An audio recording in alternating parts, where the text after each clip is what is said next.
This video will be based on realistic issues in a self-protection environment. A lot of it is based on my own personal experience with dealing with violence firsthand. It's an in-depth insight into my perspective of it. I would be directly relating to real live issues, not theoretical as a lot of self-defense videos tend to teach.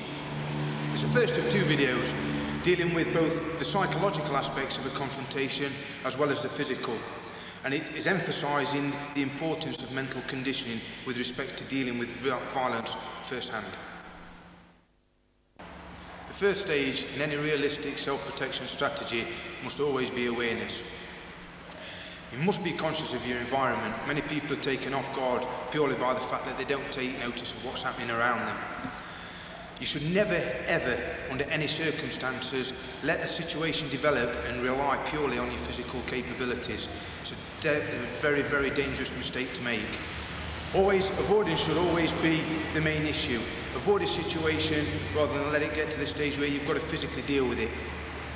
One issue which should always be addressed when building a self-protection strategy together is to be in full understanding of the context of the type of training you're doing. Too many people are drawn in where they think that boxing is purely enough for what they're doing, or judo is purely enough for what they're doing. Not to be disrespectful to any other system, but no one system has all the answers, which has been clearly evident from a lot of the other videos around, particularly by people such as Jeff Thompson.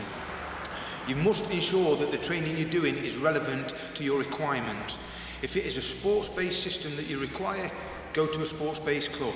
If it's reality that you require, however, you must go to one that specifies and clarifies that it is reality training that they are addressing. It is a pivotal point, again, of building a realistic self-protection strategy.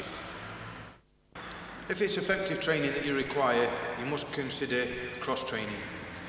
Not any one system holds all the answers, so cross-training is a must. Not just on the physical level, but also on the psychological. An understanding of behaviour, psychology also plays a major part in any self-protection programme. Your physical elements should be covered from any angle possible to cover any or all eventualities, whether it may be from a boxing situation, a kicking situation, or a ground fighting situation.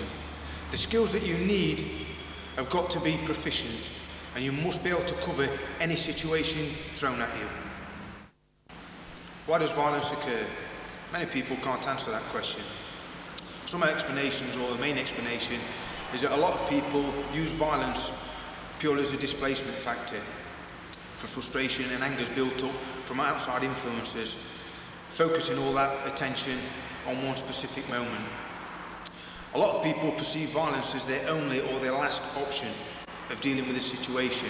Out of pure frustration that nothing else is going right, somebody will attack rather than deal with things on a dialogue level. It is all done to achieve a specific aim. In the examples such as mugging, rape or intimidation, violence is used to influence a person and get them to capitulate. Violence occurs, and the majority of the times it falls into four categories. The first category is to do with financial gains, such as mugging, extortion, aggravated burglary. The motivation behind these sorts of attacks comes down to possessions and material gains. The next category is sexual assault. This falls into categories such as sexual harassment, indecent assault and rape. The motivations for this type of attack, partly to do with desire, but is mainly to do with a power thing. The next category is personal. Personal disagreements, revenge attacks, things along those lines. The motivations for these are personal satisfaction. The final category is entertainment. This mainly unprovoked attacks or unsolicited assaults. The motivations for this pin largely on the displacement factor or people using it to feed their ego. The domination and the power thing comes in on this, as with the other categories, but more to an element of this. So how do you get picked as a victim? A lot of it is down to target perception. The way you appeal as a victim, the way you look to other people, your demeanour, your behaviour. If you look nervous or as though you'd be easily intimidated, you're going to stand out to that element of society which would seek to exploit that. A lot of attacks occur out of convenience, the opportunist attacker. If you've wandered in due to bad awareness into an area which is notoriously bad, you're putting yourself at risk, putting yourself at liberty. Most of the time, if you're caught out as an easy target, is because your environmental awareness is very, very poor. You're obviously blind to the situations or the threats that are progressing or building around you. The intensity and frequency of which violence occurs nowadays is reaching alarming levels. It's an ever-present threat. You must never, under any circumstances, get into the frame of mind that it just happens to other people, that it will never be you. Everyone should take preventative steps to ensure their personal safety, regardless of what ability they may have. And after all, prevention is always better than cure. The modern-day predator, the person who executes violence against others, has a total disregard for other human life. They're often very self-centred and obsessive about their pursuit. Muggers will go to great extremes to achieve their aims. The use of violence which people will execute goes to alarming levels, even in minor incidents, for minor reasons or excuses.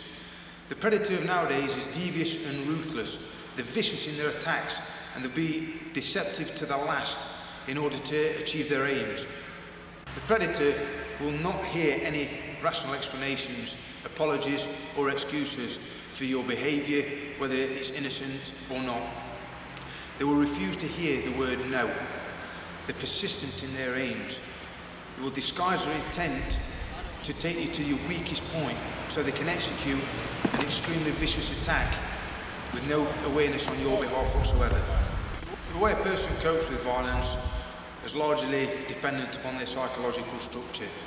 This comes down to the fact of the upbringing and a person's exposure to violence at an early age.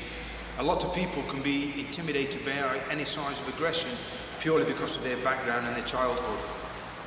Their direct or indirect exposure to violence as they're growing, even up into the stage where they begin work, and what sort of levels of aggression they have to face, can affect the way that they will deal with a violent incident directed at them. The circumstances in which that violence is directed at them is also important, whether it's a personal, direct effect, or whether it's happening to somebody who's close to them or some loved one to them. Personal attitude towards aggressive or violent behaviour is also another factor. Whether a person is submissive or proactive in their attitude towards aggression and violence, whether they will deal with it and face it up front or shy away from it and back off. The determination of somebody to survive plays a large part, the determination to succeed. The way that a person will deal with the violence directed at them also comes down to whatever preconditioned strategy they may hold. Their instinctive reactions to violence or stressful situations will play a major part in the way they will behave. This is directly linked to psychological structure. Also, the perceptions that a person holds of a physical engagement. A lot of people will deal with things the way that they've been accustomed to, through habit. Many people feel as though they can fight or have some fighting ability. This is mainly based on maybe, to a large extent, media exposure, the way that they've seen fights or violence portrayed in pictures, the cinema, films, television programmes. Whether they're biased towards any particular concept of training also plays a major part. If somebody is a boxer, they will always stick to what they're comfortable doing, much in the same way as somebody who does kickboxing or judo, whatever system it may be, they will stick with what is habit. Another effect of the flight or flight syndrome is negative thought. Many people do not feel that they have the confidence or the ability to deal with the threat or violent situation that they are facing. Another contributing factor is the freeze syndrome. A lot of people find themselves rooted to the spot, unable to do anything, whether it be run, physically engage the situation, or try and cope with it on a verbal level. Nausea is another major factor in this sort of situation. A person will feel physically sick, and it will drastically affect the way that they're going to feel confidence-wise towards dealing with the situation. Another major factor is the induction of adrenaline, or what is mostly termed as the adrenaline rush. This can be activated at any time during a situation, and it can be activated purely by a stare, through verbal dialogue, or through physical control, touch, or aggressive display. These can be reactivated any time during a situation by an increase in intensity. So going from just somebody making a threat to making a physical gesture will give 2 kicks of adrenaline, both at the different times. The bigger the threat, the bigger the release of adrenaline you will feel. The bigger chemical reaction your body will give, the harder it is to deal with the situation. It is something that people must understand and be able to relate to if they have got a desire to survive a real confrontation.